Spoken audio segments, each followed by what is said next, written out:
বন্ধুরা সবাই কেমন আছো? বন্ধুরা আজকে তোমাদের আপন মায়ের পুকুরে ছেলের ঠাকুর ডুবানো নিয়ে অসাধারণ একটি সত্য ঘটনা বলবো। গল্পটি শেষ পর্যন্ত শুনলে তোমরা বাধ্য হবে হাতের কাজ করতে। না হলে সবাই আমাকে কাজ করে দিয়ে যাবে, আমি বাধা দেব না। 5 বছর আগে আর্মিতে ভর্তি হয়েছি। বাড়িতে মা আর ছোট একটা বোন আছে, অনেক আগে মারা গেছে। আমি তখন 9-এ পড়ি আর ছোট বোনটা 5-এ।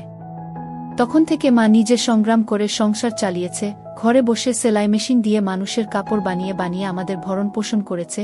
কিছু চাষের জমি ছিল, তাই রক্ষে না তো আমার চাচা কাকারা যেমন হারামি এক মুঠো ভাত তুলে দেওয়ার মানুষ ছিল না। নানা নানি দাদা দাদি অনেক আগেই পটল তুলেছে, মামা মামিরা কিছুটা সহযোগিতা করেছে, তাও নাকড়ার মতো করেছে যাতে মা যা ভাগে পেত তা লিখিয়ে নিতে পারে। আমার ভুলি মা সরল মনে তা দিয়েও দিয়েছে। যা হোক, আমি কলেজে ভর্তি হয়েছি কেবলই, এমন সময় শুনলাম আর্মিতে লোক নিবে। মাকে বলে লাইনে দাঁড়িয়ে গেলাম। আমার নিজের উপর ভরসা ছিল, কারণ আমি মোটামুটি সব দিকেই ফিট। যেমন উচ্চতা তেমন বডি। মা বলে আমি আমার নানা মামাদের মতো হয়েছি, ঠিক পালোয়ান। বাবা কাকারা তো এক একটা টিনটিনে, সব কয়টা শুধু বদের হাড্ডি। যা হোক, ভালোই ভালোই টিকে গেলাম। বাড়িতে খুশির ঢোল বেজে উঠল, সবাই বলা বলি করল, যাক ছেলেটা কাজে লাগলো, এখন যদি সোনালির কষ্ট দূর হয়। হ্যাঁ, আমি আমার মার কষ্ট দূর করার জন্য কোনো দিকে না তাকিয়ে খেলাধুলা করার বয়সে চাকরিতে চলে গেলাম। গ্রামের বাড়ি হওয়াতে ভয়ের কিছু নেই, আশেপাশে তো কাকা চাচারা আছে। আমার বোন শারমিন আক্তার, বয়স 19, ইন্টার সেকেন্ড ইয়ারে পড়ে। বাবার মতো টিনে কাঠি, আমারই এমন মেয়ে পছন্দের না। মা সোনালী বেগম, বয়স মনে হয় 42 হবে, দারুণ দেখতে, এখনো যুবতী মেয়েদের সাথে পাল্লা দিতে পারবে। ফর্সা লাল টকটকে, মার দীঘল কালো চুল, ঘন মেঘের ভেলা, এত ঘন লম্বা চুল যে তা সারা পিঠ বেয়ে কোমর ছড়িয়ে নিচে নেমে যায়। লাল টকটকে ঠোঁট আর টানাটানা চোখ, সব মিলিয়ে আমার স্বপ্নের নারী, আমার জন্মদানকারী বিধবা মা। যা চরম পাপ, যা কখনো পাওয়ার নয়। সবই জানি, সবই বুঝি, তারপরও মনের কোথায় যেন সোনালীকে নিয়ে স্বপ্নের নীড় রচনা করি। যেখানে মা নয় সে আমার সোনালী, শুধু সোনালী। আমার মনের এই গোপন চাওয়ার কথা শুধু আমি জানি। আমার সরকারি বেতনে মার রূপ যেন দিনকে দিন বেড়েই চলছে। মার গর্বে বুক সব সময় ফুলে থাকে, গ্রামে সব সময় আমার জয় জয়কার। 5 বছরে ভাঙা ঘর পাকা করেছি, এখন 4 রুমের বাড়িটা আমাদের শান্তির নীড়। এবার ছুটিতে এসেই মা বায়না শুরু করল আমার বিয়ে দিবে।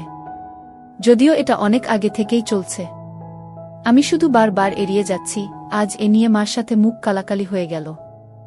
মার এক কথা, শারমিন বড় হয়েছে, বিয়ে দিতে হবে। এরই মাঝে কয়েকটা সম্বন্ধ এসেছিল, তার বিয়ে হয়ে গেলে সে একা একা কিভাবে থাকবে, হ্যান ত্যান কত কথা। আমি এসেছি শুনে ছোট মামা এলো, সারাদিন থেকে বিকেলে যাওয়ার সময় আমাদের সবাইকে নিয়ে যেতে চাইল। আমরা না যাওয়াতে জোর করে শারমিনকে নিয়ে গেল, বলল 2 দিন পর মা বেটা গিয়ে বেরিয়ে আসবে আর শারমিনকে নিয়ে আসবে। আমাকে আর মাকে নিয়ে যাওয়ার জন্য আর কি এমনটা করল। সন্ধ্যা থেকে আকাশটা মেঘলা হয়ে আছে দেখে বাইরে গেলাম না। না হলে 2 দিন থেকে এসে সন্ধ্যার পর বন্ধুদের সাথে আড্ডা মারতে বেরিয়ে পড়ি। আজ গেলাম না দেখে মাও খুব খুশি। গরম গরম পকোড়া ভেজে দিল। বিছানায় বসে মা বেটা মিলে আরাম করে খাচ্ছি। মিশু, হুমা, কাউকে পছন্দ করিস? আমি মার মুখের দিকে তাকিয়ে মুচকি মুচকি হাসছি। বল না পছন্দ করিস, করলে এতদিন তুমি জানতে না। তবে হ্যাঁ, একজনকে খুব ভালো লাগে, এবং এও জানি তাকে আমি পাবো না। কেন পাবি না? আমার ছেলে কি দেখতে খারাপ? কোনো লাট সাহেবে বেটি সে রে? হা হা, তুমি দেখি রেগে গেলে। রাখবো না, এমন সোনার ছেলে আমার। আর কি না, বল তুই কে সে? বাদ দাও মা, আমার যাকে ভালো লাগে তার কথা দুনিয়ার কাউকে বলতে পারবো না, শুধু খোদাকে ছাড়া। মা আমার এমন গম্ভীর কথা শুনে অবাক হয়ে চেয়ে রয়েছে। এটা কি কথা রে বাবা? আমাকে বলতে না পারিস তোর ভাবি মানে রাসেলের বউয়ের কাছে বলিস তুই? না মা, তা না, তুমি আমার সবচেয়ে বড় বন্ধু, তোমাকেই যেহেতু বলতে পারছি না, সেখানে বলতে গেলে তারা তো আমাদের শত্রু, তাদের বলতে যাব কেন? তাহলে বল না, কে সে, কোথায় বাড়ি, কোনো বাড়ির মেয়ে? আমি চুপ করে বসে রয়েছি। মা অনেকক্ষণ আমার উত্তরের অপেক্ষায় থেকে মুখ গোমরা করে চলে গেল। ঘন ঘন বিদ্যুৎ চমকাচ্ছে, আকাশটা কালো হয়ে আছে, রাতের তারাগুলো না জানি কোথায় ডুব দিয়েছে। আমি জানালার গ্লাস খুলে দিয়ে ঠান্ডা হাওয়া গায়ে মাখছি, হাত বাড়িয়ে ব্যাগটা নিয়ে খুললাম, সিগারেটের প্যাকেটটা বের করে একটা ধরিয়ে টানছি। প্যাকেট রাখতে গিয়ে মোবাইলের বক্সটার কথা মনে পড়ল। শারমিনের জন্য যা যা এনেছিলাম সব দিয়েছি, শুধু মার গুলো দেওয়া হয়নি, চেয়েছিলাম দিতে, এমন সময় ছোট মামা এলো, তাই আর দেওয়া হয়নি। নতুন অ্যান্ড্রয়েড সেট, মা খুব খুশি হবে। আরেক বক্সে একটা স্বর্ণের চেইন, মার যেটা ছিল সেটা আমার এসএসসির ফর্ম ফিলআপের সময় বিক্রি করে দিয়েছিল। তখন থেকে মার গলা খালি। আরও কয়েকটা জিনিস আছে মার জন্য। আয় খেয়ে নে, ঝড় আসতে পারে, কারেন্ট চলে গেলে খেতে ঝামেলা হবে। আমি তাড়াতাড়ি সিগারেটটা জানালা দিয়ে বাইরে ফেলে দিয়ে বললাম, হা দাও। কি লজ্জা! মা সিগারেট খেতে দেখে নিল, জানে আমি খাই, তবে এভাবে দেখেনি কখনো। ঘরে বসে সিগারেট খাওয়াটা ভুল হয়ে গেছে, সারা ঘরে সিগারেটের ধোঁয়া। মা বেটা খেয়ে দিয়ে উঠলাম। মা বল, আমার রুমে এসো তো একটু। তুই যা, থালা বাসনগুলো গুছিয়ে আসছি। আমি রুমে এসে শুয়ে রইলাম। মা আধা ঘন্টা পর হাত মুছতে মুছতে এলো। কি রে বাবা? আমি উঠে মার হাত ধরে খাটে নিয়ে বসালাম। ব্যাগ থেকে এক এক করে শাড়ি, ব্লাউজের কাপড়, ছায়ার কাপড়, একটা বাদুর বোরকা, দুটো ওড়না, একটা শীতের জামা, চাদর এবং আরও একটা প্যাকেট দিলাম। প্যাকেটটা দিলাম ভয়ে ভয়ে, কারণ ওতে 2 সেট ছোট জামা কাপড় আছে। জানি না দেখার পর কি বলবে। এত কিছু কি জন্য এনেছিস? তোর কি বুদ্ধিশুদ্ধি হবে না কখনো? প্রতিবারই এত কিছু আনা লাগবে? আহ থামো তো তুমি, যা লাগে তা আনবো না। এটাতে কি রে? না, ওটা এখন খুলবে না, তোমার ঘরে গিয়ে খুলবে। আর প্লিজ রাগ করবে না। কি আছে এতে, তা তুমি খুলে দেখে নিও। আর হ্যাঁ, আরও কিছু আছে, এই বলে মোবাইলটা দিলাম। একটা থাকতে আরেকটা এত দামি মোবাইল, তোমার চেয়ে কেন কিছু দামি নয় আমার কাছে? এই বলে গালে একটা হামি দিলাম। মাও আমার কপালে হামি দিল। চোখ বন্ধ করো তো। কেন রে? আহ বন্ধ করো না একটু। মা হেসে দিয়ে চোখ বন্ধ করল। আমি চেইনটা মার গলায় পরিয়ে দিলাম। এখন চোখ খুলো মা। মা চোখ খুলে স্বর্ণের চেইনটা দেখে হুহু করে কেঁদে দিল। না মা, না, কাঁদবে না, প্লিজ মা, কেঁদে না। তোমার মুখে হাসি দেখব বলে নিয়ে এসেছি, সেখানে তুমি যদি কাঁদো তাহলে আমার খুব কষ্ট হবে মা। না রে বাবা, কাঁদছি না, তুই বুঝবি না এটা কিসের কান্না। খুশি হয়েছ মা? হা রে বাবা, অনেক খুশি হয়েছি। এই বলে মা দাঁড়িয়ে উঠে আমাকে ধরল। আমি তো কেঁপে উঠলাম। মা কখনো এভাবে আমাকে ধরেছে বলে মনে পড়ে না। ইস কি নরম, কি সুন্দর ঘ্রাণ, ও দুটো আমার বুকে পিষ্ট হচ্ছে। মা অনেকটা খাটো হওয়াতে তার মাথাটা আমার থুতনির নিচে, চুল থেকে সুবাস এসে নাকে লাগছে। নাক মুখ ডুবিয়ে দিলাম চুলে। ধীরে ধীরে আমার ওটা শক্ত হচ্ছে। মন চাচ্ছে হাত দুটো আরেকটু নিচে নিয়ে রাখি, তবে সাহস পাচ্ছি না। মা আমার যা রাগী মানুষ, ছোটবেলায় কত বেত পিটা করেছে তার হিসাব নেই। মার মুখটা দুহাত দিয়ে ধরে কপালে একটা হামি দিলাম। আর কখনো কাঁদবে না মা, আমি যেন তোমার চোখে পানি না দেখি।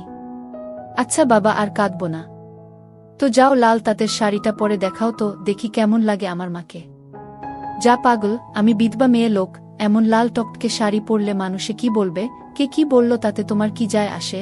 আর এখানে মানুষ আসবে কোথা থেকে? মানুষের সামনে না পড়তে চাইলে পড়ো না, এখন আমাকে তো পরে দেখাও।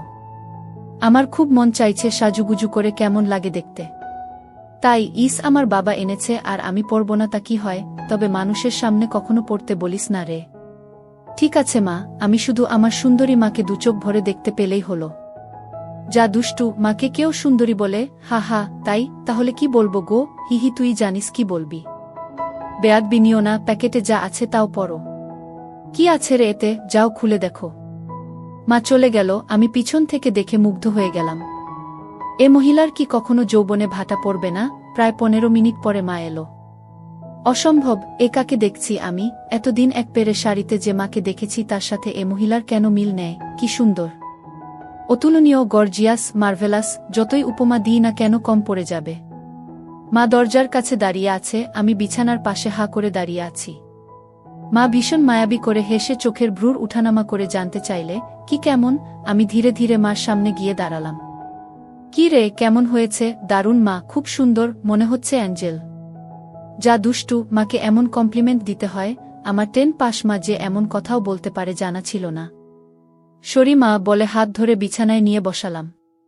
আমি নিচে বসে মার কোলে মাথা রাখলাম। তুমি সব সময় এমন ভাবে থাকতে পারো না মা? মা আমার মাথায় চুলে হাত বুলিয়ে দিয়ে, কি পাগলের মতো বলছিস? মানুষে দেখলে কি বলবে? তাহলে বলো, আমি যে কয়দিন থাকবো সে কয়দিন এমন করে সেজে থাকবে কেন রে? আমার খুব ভালো লাগে মা। হি হি পাগল, আচ্ছা থাকবনি। আমি মুখ উঠিয়ে মার মুখের দিকে তাকিয়ে, ওগুলো পড়েছ মা? যা শয়তান, কিছু তো শরম কর। মার জন্য কেউ এসব আনে? জানি না মা কেউ আনে কি না, তবে বাবা থাকলে হয়তো আমিও আনতাম না। সে নেই দেখে মনে হলো আমার মার তো ভালো মন্দর খোঁজ রাখার কেউ নেই, তাই নিজেই রাখি। রাগ হয়েছ মা? না রাগ হয়নি, কিন্তু আর আনিস না। কেন মা, পছন্দ হয়নি নাকি সাইজে হয়নি? সব ঠিক আছে। তবে তবে কি মা? মা লজ্জায় মুখ ঘুরিয়ে নিয়ে, তুই এনেছিস ভাবলে পড়তে শরম করে রে। আজ থেকে আমাকে ছেলে নয় বন্ধু ভাববে, তাহলে আর শরম করবে না। হবে মা আমার বন্ধু। যাহ পাগল, সমবয়সী না হলে কি বন্ধু হওয়া যায়? এ যুগে ওসব পুরনো কথা মা। তাই বলে মা ছেলে, হামা ছেলে, এতেই তো ভালো, একে অপরের কাছে আসা যায়। তুই অনেক বড় হয়ে গেছিস দেখি, কি সুন্দর কথা বলছিস। তা তো অবশ্যই, কয়দিন পর তোমার ছেলে সেকেন্ড লেফটেন্যান্ট অফিসার হবে। খুব ভালো হবে রে বাবা, খুব ভালো হবে। এমন সময় বিদ্যুৎ চলে গেল। মোবাইলটা জ্বালাতো মিশু, দেখি চার্জার বাতিটা কোথায় আছে। থাক না মা, এমন কি সুন্দর তোমার কোলে শুয়ে আছি। জানো মা, পাহাড়ি এলাকায় একা একা পোস্টে ডিউটি দেওয়ার সময় এমন স্বপ্ন রোজ দেখি। প্রতিদিন মনে হয় তোমার কোলে শুয়ে একটু যদি। ঠিক আছে, এমনই থাক, তোর যত মন চাই। ধন্যবাদ মা। হি হি পাগল। মা হু, আজ আমার পাশে ঘুমাবে একটু? কেন রে, মন চাচ্ছে তোমাকে ধরে ঘুমাতে।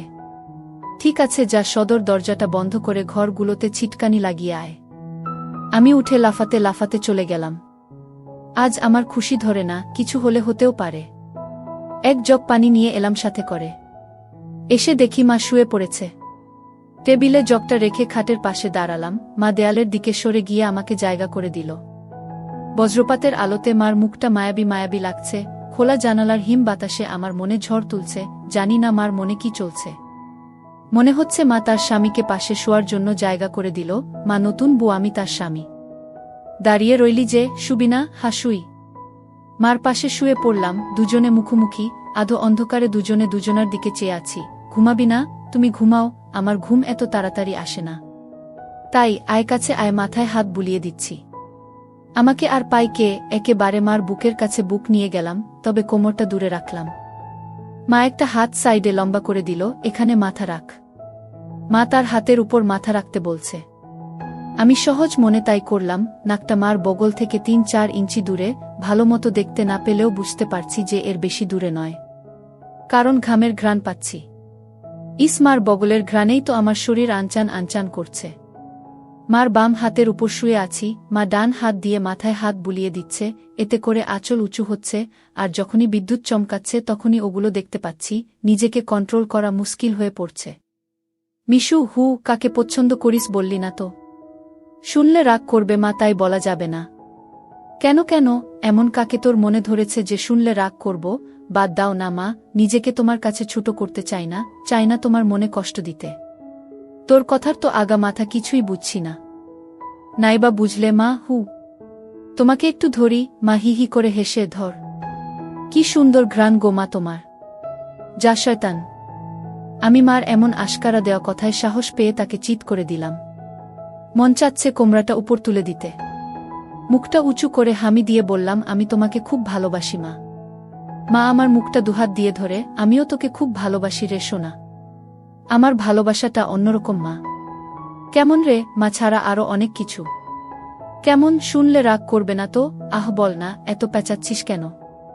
তুমি আমার ড্রিম গার্ল মা, তাই তো? কি? হ্যাঁ মা, জানি এটা শুনে আমাকে খারাপ ভাবছ, এজন্যই বলতে চাইছিলাম না। আমি তোর মা মিশু, এমনটা কিভাবে ভাবতে পারলি? জানি না মা, শুধু জানি আমি তোমাকে প্রচণ্ড ভালোবাসি। তোমাকে ছাড়া কাউকে ভাবতে পারি না। চুপ কর বেয়াদব, এমন কথা বলতে তোর মুখে বাজছে না? সরি মা। এই বলে তার উপর থেকে উঠে খাট থেকে নেমে পানি খেলাম। মাও বিছানার উপর উঠে বসেছে। বুঝতে পারছি সে অবাক হয়ে আমার দিকে তাকিয়ে আছে। জানালার ধারে গিয়ে দাঁড়ালাম। বৃষ্টি থেমে গেছে, তারপরও আকাশ কালো হয়ে আছে। চাঁদ তারা কোথায় যেন লুকিয়ে গেছে আজ। ঠিক আমার হৃদয়ের মতো চারিদিকে অন্ধকার। এমন সময় কারেন্ট এলো। ঘরটা আলোকিত হয়ে গেল।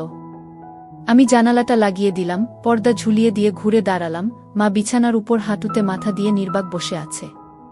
ফ্যানের হাওয়া আমার রেশমি চুলগুলো দোলা দিচ্ছে। মনে হচ্ছে নববধূ বসে আছে। মা মুখ তুলে আমাকে তার দিকে এক মনে তাকিয়ে থাকতে দেখে, এখনে আয়। আমি মার কাছে গেলাম। বস। বসলাম। মা আমার পিঠে হাত বুলিয়ে দিয়ে বলে, এমনটা হয় না বাবা, আমার লক্ষ্মী সোনা ছেলে। আমি কিছু মনে করিনি। আমি জানি তোদের বয়সের ছেলেদের ফ্যান্টাসি হয় খালা, চাচিরা। তবে মাকে নিয়ে ফ্যান্টাসি রচনা করা একটু বেশি হয়ে যায়। সরি মা। আমার ভোলি ভালি মা যে এতটা বুঝে, এতটা পোক্ত আমার জানাই ছিল না। এত অনেক শেয়ানা। ঠিক আছে, চেষ্টা কর আমার উপর থেকে মনটা সরিয়ে অন্য দিকে নিতে, বিয়েটা করে নে, দেখবি সুন্দরী বউ পেলে মাকে ভুলে যাবি। আমি মাথা নিচু করে, পারবো না মা, প্লিজ, নিজের সাথে অনেক লড়াই করেছি, আমি ক্লান্ত মা, কিছুতেই তোমাকে মন থেকে সরাতে পারি না। কেন রে, কি এমন পাস আমার মাঝে? আমি মুখ তুলে মার মুখের দিকে তাকিয়ে, জানি না মা, শুধু জানি তুমি আমার সব, তোমার কথা চিন্তা করলেই আমার কি তোর পাগল হয়ে যায় মা। মা মুচকি হেসে, ও কিছু না, নিষিদ্ধ জিনিসের প্রতি টান একটু বেশিই হয়, আমি তো বুড়ি হয়ে গেছি, তুই যেমনটা ভাবিস তেমনটা আমি আর নেই। মার এমন কথা শুনে আমি কেঁপে উঠলাম। মা কি ইশারায় আমাকে বুঝালো যে তার জিনিসপত্র আর আগের মতো নেই, দেখলে আমার পছন্দ হবে না? দেখ বাবা, এক একজনের এক একজনকে ভালো লাগে, তাই বলে কি তাকেই নিজের করে পেতে হবে এমন কেন কথা আছে? অন্য কেন মা হলে এসব কথা শোনার সাথে সাথে চিৎকার চেঁচামেচি করে বাড়ি মাথায় তুলত। আমি কিন্তু তা করছি না, কারণ তুই আমার একমাত্র ছেলে, নারী ছেঁড়া বাঁধন, তোকে আমি অনেক ভালোবাসি, তাই বলছি আমার ভালোবাসার মর্যাদা রাখতে বিয়ে করে নে বাবা, দেখবি ধীরে ধীরে আমার থেকে মন বোমার দিকে চলে গেছে। ধন্যবাদ মা, তুমি আমার কথা মন দিয়ে শুনেছ এবং যুক্তি দিয়ে ভালো মন্দের বিচার করেছ বলে। তবে লজ্জা না করে বলছি মা, এর আগেও আমি দু একটা মেয়ের সাথে মিশেছি, তারা শুধু সুখ পেয়েছে আমার কাছে, আদর ভালোবাসা একটুও পাইনি আমার কাছ থেকে। এমনকি আমার নিজেরও হয় না যতক্ষণ চোখ বন্ধ করে তোমাকে না ভাবি। যখন সেসব মেয়েদের জায়গায় তোমাকে কল্পনা করি তখন আমি আর নিজের মাঝে থাকি না, সুখের সাগরে ভেসে যায়, কেবলমাত্র তখনই হয় আমার। তুই তো অনেক দূর এগিয়ে গেছিস, তাহলে আমি অনেক আগে থেকেই বুঝতে পেরেছিলাম যে আর চোখে লুকিয়ে লুকিয়ে আমাকে দেখিস। ভাবতাম শয়তান ছেলে পুলে, আরেকটু বড় হলে সমবয়সী মেয়েদের সাথে মিশলে ঠিক হয়ে যাবে, কিন্তু এখন দেখছি তা না, তোর দেখি বয়স্ক মহিলাদের ভালো লাগে। এতক্ষণ মার সাথে এত খোলামেলা কথা বলতে পেরে নিজেকে অনেক হালকা লাগছে। সাহস করে মাকে ধরে শুইয়ে দিলাম। মা চুলে হাত বুলিয়ে দিচ্ছে। আমি তাহলে কি করব মা? সেটাই তো ভাবছি। যেটাই ভাবো মা, আমার মতো পরিবর্তন হবে না। মানে কি? মানেটা তুমি ভালো করেই জানো। মার কণ্ঠে এবার সত্যি সত্যি রাগের আওয়াজ পেলাম। তাই বলে সারা জীবন বিয়ে করবি না, নাকি ছেলে হয়ে মাকে বিয়ে করতে চাস? মা যে এমন কথা ঠাস করে বলে বসতে পারে তা আমি চিন্তাই করিনি। আমি বললাম, বিয়ে না করতে পারলেও তো তুমি আমার হতে পারো। এটা কি মামা বাড়ির আবদার নাকি? ছি ছি মিশু, এমনটা বলতে তোর মুখে বাঁধল না? তাহলে সারা জীবন ছেলেকে এভাবেই দেখতে পাবে মা, তোমার এই মিশু কখনো বিয়ে করবে না। মার চোখে জল টলমল করছে, আমি হাত দিয়ে তা মুছিয়ে দিলাম। আমি তো এমন কিছু করিনি মা, তাহলে তুমি কাঁদছো কেন? আমরা দুজন জাস্ট আলাপ করছি। মা অনেকক্ষণ চুপ থেকে, শুন বাবা, লজ্জা শরমের মাথা খেয়ে বলছি, তোর কষ্ট আমি দেখতে পারবো না। আর বয়স্ক মহিলাদের কাপড় চোপড়ের উপর থেকেই কেবল ভালো লাগে, খুললে নয়। তুই যদি চাস তাহলে আমাকে সেভাবে একবার দেখে নে, তাও তুই মতো পরিবর্তন কর। তবে শুধু দেখতে পাবি, কিছু করতে পারবি না। মার মুখে এমন কথা শুনে আমি আর দুনিয়াতে নেই। বল রাজি? আর যদি আমি দেখে আরও বেশি আকর্ষণ অনুভব করি তাহলে? আমি বলতে চেয়েছি যে, আজ আমাকে দেখ, আর আগেও তো তুই অন্যদের দেখেছিস, তাহলেই তফাৎটা বুঝতে পারবি। আমার মনে হচ্ছে আমার মতো মার মনের ভিতরেও কিছু আছে, নয়তো দেখার কথা। আমি তো কিছু বলিনি, মা নিজ থেকে দেখতে দিতে চাইছে যে। রাজি? রাজি। যা, বড় লাইটটা বন্ধ করে ছোট লাইটটা জ্বালিয়ে আয়। মনে মনে ভাবলাম, কি সৌভাগ্য, আজ তো আমার পোয়া 12 লেগে গেছে। নীল বাতিটা জ্বালিয়ে খাটের পাশে দাঁড়িয়ে রইলাম। মাও উঠে দাঁড়ালো। ধন্যবাদ মা, আমার স্বপ্ন পূরণ করার জন্য। তোর জন্য আমি সব পারি রে, শুধু কথাদের সব দেখে নিয়ে মাকে ভুলে যাবি না তো, বা ভুল বুঝবি না তো? কি বলছো মা? তুমি আমার মা, আমার স্বপ্নের রানী, আমার ফ্যান্টাসির জগৎ, সব কিছুই তুমি। তোমাকে ভুলে গেলে তো নিজেকেই ভুলে যাওয়া হয়। কথা দিলাম মা, জীবন থাকতে তোমার অবাধ্য হব না। ভুল বুঝা বা ভুলে যাওয়া তো দূরের কথা। আমি বললাম, কিছু মনে করো না মা, আমি কি ছুঁয়ে দেখতে পারবো? মা আমার চোখের দিকে তাকিয়ে, আমি তোর মা মিশু। মা, তুমি আমার মা এবং আমার স্বপ্নের রানীও। আমি পিছন দিকে গিয়ে শাড়ির আঁচলটা ফেলে দিলাম।